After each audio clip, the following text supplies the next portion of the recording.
বৃষ্টি? বৃষ্টি তো নয়, যেন মনসুন ম্যারাথন চলছে। অবশ্য মনসুনে আর কি এক্সপেক্ট করতে পারি আমরা? বৃষ্টিই তো হবে।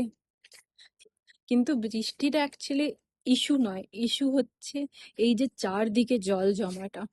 এখন যদি আমি কোথাও বাইরে যাব ভাবি, তাহলে আমাকে উবার বোট করতে হবে, না হলে যাওয়া ইম্পসিবল। মানে এত জল জমে, মানে হাঁটু অব্দি জল। কি করে তুমি কোথাও যাবে? পুজো আসছে ইয়ার, শপিং স্টার্টও হয়নি।